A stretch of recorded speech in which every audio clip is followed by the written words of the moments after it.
বিশেষ অতিথিরা পূজ্য গুরু মহারাজজির সান্নিধ্যে আপ্লুত, ব্যক্ত করলেন তাদের নিগুড় অনুভূতি ও অন্তরের শ্রদ্ধা। সমাজসেবী ও শিক্ষক ডক্টর মানব ব্যানার্জি আজকের এই সাধু সঙ্গের আধ্যাত্মিক বিষয়ে অনেক পণ্ডিত ব্যক্তিরা আসছেন, তারা বলবেন, মহারাজজি বলবেন। আমার কিছু উপলব্ধির কথা আমি বলবো। আসলে এই সাধু সঙ্গগুলো প্রতিটি জায়গাতেই করা হয় মূলত সত্যের সন্ধানের জন্য। আসলে আমরা প্রত্যেকে যারা মানুষ, প্রকৃত অর্থে যারা মানুষ হতে চাই, তারা প্রত্যেকেই সত্যের সন্ধান করি। আর এই সত্যের সন্ধান কিন্তু খুব কঠিন কাজ। অনেক প্রলোভন উপেক্ষা করতে হয়, অনেক ত্যাগ স্বীকার করতে হয়। একটি বাচ্চাকে শেখানো হচ্ছে যে তুমি বড় হয়ে কি হবে, হয় বলছে ডাক্তার, না বলছে ইঞ্জিনিয়ার। সে কিন্তু কখনো তার বাবা মা আমরা শেখাচ্ছি না যে তোমাকে প্রকৃত মানুষ হতে হবে। চাওয়া পাওয়া এগুলো ত্যাগ করতে হবে, অভিমান ক্রোধ এগুলো ত্যাগ করতে হবে, ঘৃণা ত্যাগ করতে হবে। সেটা কিন্তু আমরা সাধু সঙ্গে আসি, কিছুক্ষণের জন্য শুনি, আবার ভুলে যাই। মালদহ কলেজের প্রাক্তন অধ্যক্ষ শ্রী সন্তোষ চক্রবর্তী, আপনারা জানেন যে আমাদের একটা স্বরদর্শন আছে। বৈদিক সাধুরা, আমাদের প্রাচীনকালের সাধুরা, তারা মানুষকে বিশ্লেষণ করে তারা স্বরদর্শন তৈরি করেছিলেন। অর্থাৎ কাম ক্রোধ লোভ মোহ মদ মাৎসর্য, অর্থাৎ মানুষ যে জঙ্গলে ছিল সেখানকার যে জিনিসগুলো তার অন্তরের ভিতরে ছিল সেইগুলো সে এখনো বাইরে আছে। তাদের কাম ক্রোধ লোভ মোহ মদ মাৎসর্য কি করে জয় করতে হবে, সেটা জয় করার কথা আমাদের সাধু সন্ন্যাসী যারা আছেন তারা জঙ্গলে যেয়ে তারা ঈশ্বরের সান্নিধ্য লাভ করে তারা সেটা ফিরে এসেছেন, এসে মানুষের সামনে তুলে ধরছেন এই সব কথা।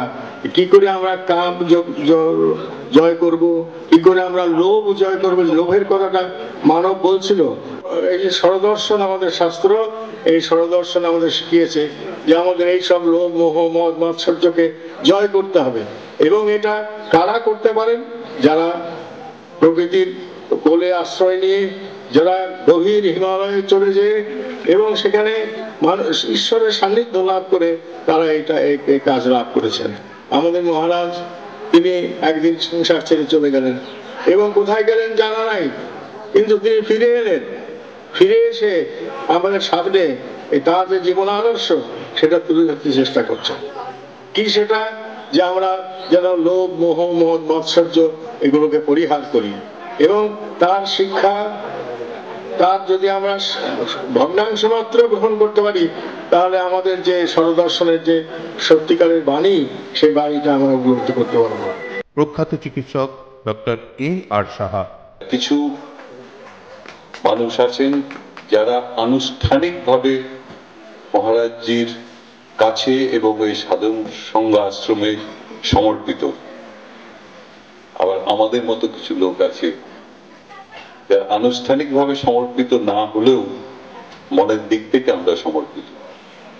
উনি নানা রকম উদ্যোগ নিয়েছেন, সেবা, স্বাস্থ্য পরিষেবা, শিক্ষার দিকে বিস্তারের কথাও ভেবেছেন। এবং উনি বলেছেন একটু আগেই মঞ্চে এসে যে ডাক্তার আছেন, ইঞ্জিনিয়ার আছেন, সবাই আছেন, প্রত্যেকের কর্ম দিয়েই তাদের সার্থক জীবন হয়। কারণ সেই কর্মের কিছু অংশ মানুষের জন্য ব্যয় করা, সাধন সঙ্গ আশ্রমের মাধ্যমে কিছুটা সেই কর্মের কন্ট্রিবিউশন করা, এই অনুরোধ কিন্তু উনি ওনার এই ছোট্ট কথার মধ্যে অলরেডি রেখেছেন। এবং আমি অনুরোধ করব আমাদের যতটুকু সামর্থ্য আছে, যতটুকু সময় আছে, সেই সময় তার মধ্যে থেকে সময় বের করে নিয়ে মহারাজজির এই আদেশ যাতে পালন করতে পারি, এই কৃপা ভিক্ষা করে আজকে আমি শেষ করছি। নদিয়া জেলা পরিষদের সচিব শ্রী প্রশান্ত গুহ মজুমদার। আজকে আপনাদের এখানে কথা শুনতে শুনতে আমার যেটা মনে হয়েছে, অমৃত বোধ করা যায়, ধর্ম বোধ করা যায়। ধর্ম আমাদের বিনয় দেয়, ধর্ম আমাদের প্রজ্ঞা দেয়, ধর্ম আমাদের সৌভ্রাতৃত্ব বোধ দেয়, ধর্ম আমাদের সাম্যবোধ দেয়। আজকে সাধন আশ্রম যে যাত্রা শুরু করেছেন, আমাদের মতো আমার মতো অত্যন্ত সাধারণ মানুষকেও এই পথ চলার সঙ্গে ভেবেছেন, তাতে বোধহয় একটা কথা স্পষ্ট হয়েই যায় যে তারা সাধন আশ্রম এই বোধে বিশ্বাসী, এই জায়গায় তারা পৌঁছতে চান, সাম্যের জায়গায়, সৌভ্রাতৃত্ব বোধের জায়গায়, বিনয়ের জায়গায়, মানুষকে মানুষের জায়গায়, মনুষ্যত্বের উন্নতি ঘটানোর জায়গায় তাদের প্রয়াস থাকবে। এটাই বোধহয় আজকের এই আয়োজনের ক্রমশ পরিস্ফুট হয়ে উঠছে। অনেক বৃহৎ জায়গায় সমস্ত মানুষকে সঙ্গে নিয়ে ধর্ম অধর্ম এই যে ভেদ রেখা, এর বাইরে গিয়ে মানুষকে মানুষ হিসেবে বুকে টেনে নেওয়ার মহারাজজির যেই আপ্রাণ আকাঙ্ক্ষা, তা পূর্ণ হোক। পরমেশ্বরের কাছে আপনাদের সকলের জন্য এবং সাধন আশ্রমের জন্য, মহারাজজির জন্য এটুকুই আমার প্রার্থনা। পুরাতন মালদহের পৌর প্রধান শ্রী বিশ্বনাথ শুকল। এখন আমাদের সমাজ বা মানুষ, আমরা ভীষণ ভাবে কিন্তু আত্মকেন্দ্রিক, নিজের ছাড়া অন্য মানুষের কথা ভাবি না। সেই জায়গাটাই এটাও একটা মঞ্চ, এবং এই মঞ্চের মাধ্যমে, আপনাদের মাধ্যমে আরো ব্যাপক মানুষের মধ্যে এই সৎসঙ্গে আমার মনে হয় যে মানুষ আজকে তার বিভিন্ন ভাবে কর্মকাণ্ডের মধ্যে দিয়ে, প্রতিটি ব্যক্তির নিজস্ব প্রতিভা আছে। আজকে মহারাজজি, তার জন্মস্থান এখানে, তাকে আমরা ছোট থেকে চিনি। তিনি আত্মকেন্দ্রিক, ব্যক্তিকেন্দ্রিক ছিলেন না। তার সঙ্গে আমরা সেই সমাজ জীবনে মিশেছি। তিনি চলে গেলেন আমাদের ছেড়ে। চলে যাওয়ার পর তার ভেতরে যে চিন্তা চেতনা ছিল, তাকে প্রকাশ করতে পেরেছেন কোন একটা মাধ্যমের মাধ্যমে। সেই জন্য বলছি, আপনাদের যারা এখানে উপস্থিত হয়েছেন, আমার মধ্যেও এই চিন্তা চেতনা জাগ্রত হওয়া উচিত, এই সামাজিক অবস্থানটাকে মাথায় রেখে যে মানুষ আত্মকেন্দ্রিক হচ্ছে, নিজের কথাই চিন্তা করছে, অপরের কথা চিন্তা করছেন না। আমরা সামাজিক জীব, আমাদের সমাজকে নিয়ে চলতে হবে। সমাজকে যদি ভালোবাসি, গরিব মানুষকে যদি ভালোবাসি, আর্থ সামাজিক চিন্তা চেতনা আমাদের মধ্যে যদি থাকে, আমরা সমস্ত সমাজ ভাবে আমরা বসবাস করতে পারবো, আবার ভালোভাবে মানুষকে নিয়ে আমরা বেঁচে থাকতে পারবো। এইটুকু কথা বলে প্রত্যেককে আমার আন্তরিক শুভেচ্ছা, নমস্কার জানিয়ে আমার বক্তব্য শেষ করছি। ধন্যবাদ। অ্যাডভোকেট শ্রী শ্যাম প্রকাশ গুপ্ত। খুব ভালো লাগছে যে বহুদিন পর মালদাতে একটা নবজাগরণ দেখতে পাচ্ছি। এই ভক্তির বন্যা যেন বইছে মানুষের মধ্যে, আবার নতুন করে ঈশ্বরের প্রতি নিষ্ঠা বাড়ছে। আমি বিজ্ঞান সাধনা করার পরও বলছি, বিজ্ঞান ও ঈশ্বর পরস্পরকে সাহায্যই করে জানতে। বিজ্ঞানের সাহায্যে আমরা ঈশ্বরকে আরো জানতে পারবো। আমি তাই আপনাদের অনুরোধ করব, আপনারা এরকম ভক্তিমূলক পথে চলতে থাকুন, তাহলে আপনাদের জ্ঞান পূর্ণতা পাবে এবং সেই সঙ্গে আমাদের বিজ্ঞানও সার্থক হবে, মানুষের অনেক কল্যাণ। এমইডিএর নির্বাহী বাস্তুকার শ্রী কিংশুক রায়। শুধু একজন সাধারণ মানুষ হিসেবে যদি দেখেন গুরুজিকে, তার দ্বার থেকে কেউ খালি হাতে ফিরে কখনো যান না। তিনি শীতের রাত্রে নিজের কম্বল দান করে দেন, দিয়ে ধ্যানে মগ্ন হয়ে যান। এই হচ্ছে গুরুজির এই বিশাল হৃদয়। এই বিশাল হৃদয়ের আমরা যদি সামান্য কিছু পেতে পারি, তাহলে আমরা মানুষের সেবায় নিজেদের নিয়োজিত করতে পারবো।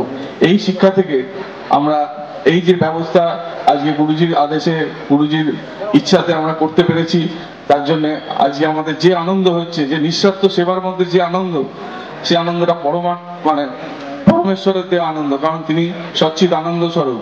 সেই আনন্দটা যেটা, যার মধ্যে কোনো স্বার্থ নেই, সেই আনন্দটা পাওয়ার জন্যই আমরা এইভাবে চেষ্টা করছি কিছু করা সাধন সংঘ আশ্রম থেকে। এবং আমরা যেভাবে যতটুকু পারি ততটুকু ভাবে যদি সেবা করতে পারি, অর্থদান সেটাও একটা সেবা, সেটাও আমরা করতে পারি। কারণ আমরা চিকিৎসক নই, চিকিৎসক হলে আজকে মনে হয় যে চিকিৎসক হলে ভালো হতো, আরো অনেক সেবা করতে পারতাম। তা আমরা অর্থদান করতে পারি, শ্রম দান করতে পারি, এগুলো অনেক বড় সেবা। আমরা যেভাবে পারি সবাই যদি এগিয়ে আসি তাহলে গুরুজির এই উদ্দেশ্য সফল হবে। শ্রী নৃপেন মৈত্র মহাশয়। প্রবীর বসু আমাদের কলকাতা শাখার প্রাণ ছিলেন। সমস্ত রকম কর্মকাণ্ডের মধ্যে উনি অংশ নিতেন এবং এই যে আমাদের এবং সমস্ত রকম কলকাতা শাখার যে সদস্যরা ছিল তাদের সাথে উনি একমাত্র সংযোগ রক্ষা করতেন। ওনার মধ্যে একটা বিশ্ব ভ্রাতৃত্বের বোধ ছিল। উনি নিরহংকারী ছিলেন, কোনো অভিমান ছিল না। সেই লোক শ্রী অমিত বসু দুরারোগ্য ব্যাধিতে হাসপাতালে আছে, জীবন মরণের সন্ধিক্ষণে উপস্থিত হয়েছেন। সেই লোকটার জন্য কলকাতা শাখার তরফ থেকে এবং আমি আপনাদের কাছেও আবেদন জানাবো যে আমরা সবাই মিলিত শক্তি, আমাদের সবার মিলিত শক্তিতে এক হয়ে সে একের কাছে আমরা আকুল প্রার্থনা জানাই তার আরোগ্য কামনা করার। এবং পিএইচির ঊর্ধ্বতন কর্তৃপক্ষ শ্রী নিতাই চন্দ্র ভাবুক। আমাদের আশ্রমের তরফ থেকে জানাই অসংখ্য ধন্যবাদ, তাদের মূল্যবান সময় নষ্ট করে আমাদের এই অনুষ্ঠানে যোগদান দেওয়ার জন্য। সমগ্র অনুষ্ঠানটির সঞ্চালনার দায়িত্বে ছিলেন শ্রী তাপস হালদার। আগত অতিথিবৃন্দদের স্বাগত জানাই সাধন সংঘ মালদহ পক্ষ থেকে। পরম পূজ্য মহারাজজির উদ্যোগে এবং অখণ্ড মহারাজের সহযোগিতায় বরেণ্য অতিথিরা গরিব ও দুস্থ মানুষের হাতে কম্বল তুলে দেন।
সচ্চিদানন্দ সেবা নিকেতনের উদ্যোগে এই অঞ্চলের গরিব মানুষদের চিকিৎসার কেন্দ্রে পৌঁছে দেওয়ার উদ্দেশ্যে একটি অ্যাম্বুলেন্স পরিষেবার উদ্বোধন করেন মালদা কলেজের প্রাক্তন অধ্যক্ষ শ্রী সন্তোষ কুমার চক্রবর্তী মহাশয়।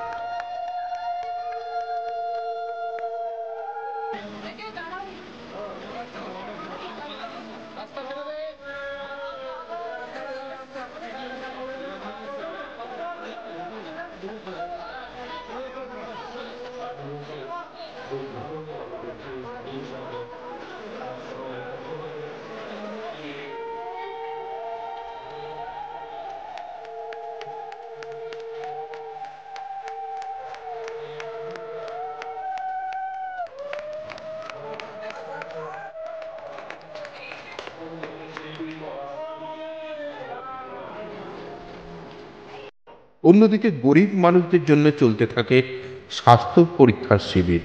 চেস্ট ও অ্যালার্জি বিশেষজ্ঞ ডাক্তার শৈবাল মৈত্র, শিশু রোগ বিশেষজ্ঞ ডাক্তার স্মিতা মৈত্র এবং হোমিওপ্যাথি চিকিৎসক ডাক্তার দেবনাথ বিনামূল্যে চিকিৎসার পরিষেবা প্রদান করেন।